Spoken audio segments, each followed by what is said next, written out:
Viewer discretion is advised. Once upon a time, I sold roofing for a spell.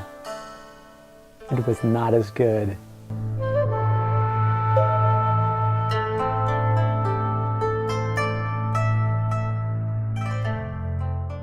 Hey Cat Adjusters, a few years ago a friend of mine asked me to help him sell some roofs on a hailstorm. Today I'm going to talk about the 3 things I learned selling roofs and how it's made me a much better adjuster. But first, this episode is sponsored by the Elite Adjuster Method 3rd Edition ebook. Too many new adjusters spend thousands of dollars getting ready to go on their first storm, only to wash out within the first weeks of the storm because they have no idea how much more there is to learn. There's only one way to truly learn the ropes, and that's to get deployed. But in all the chaos, you have to learn to create space for yourself to actually learn the ropes. The Elite Adjuster Method ebook will teach you a step-by-step plan for not just surviving, but thriving on your first storm.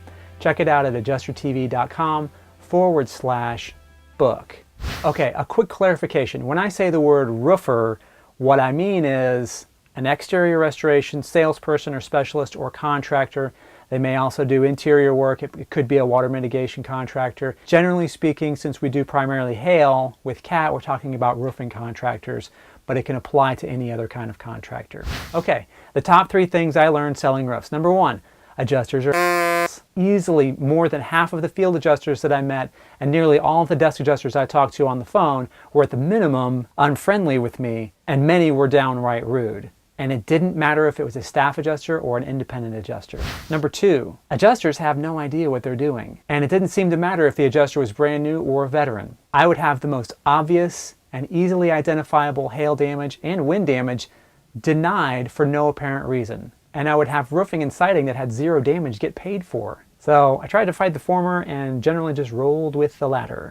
And number 3, a roof salesperson's job is much harder than a field adjuster's job. And even after doing what feels like 50 times the work, there's no guarantee that the roofer will even get paid. Because the roofer doesn't get paid just for showing up like the adjuster does. And the roofer has to continue working with the homeowner. Pick the shingle, pick the color of the shingle, vinyl or aluminum, the color of the vinyl or the color of the aluminum. Change orders, oh we want it gray instead of green. Well I already ordered the materials, wow well that's what we want, okay alright. Collecting deposits, later collecting replacement cost checks from the insurance company, dealing with the mortgage company on those checks. The roofer also has to order the materials, make sure that the materials are delivered. They have to schedule the crew, and they have to make sure that the crew shows up on time on the day that they're supposed to be there. And then not only that, you have to babysit that. Roofers have to tarp skylights and not get paid for it sometimes. I mean, the list goes on and on. And worst of all, a restoration salesperson sometimes has to deal with sketchy companies that they work for who will try to find every possible way to get out of paying them or to drag out the payment.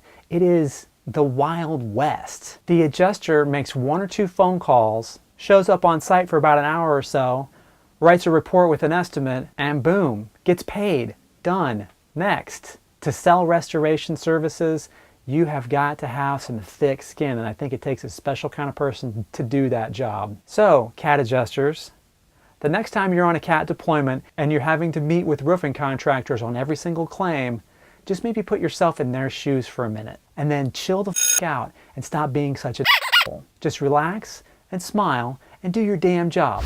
Alright guys, that's it for this video. Stay tuned next week where I'm going to show you how to set up your hotel room when you arrive on a CAT site. Until then, check out Empathy and 3 Keys to Success on Your First Ever Hurricane, and don't forget to subscribe. Thank you so much for watching and have a great storm.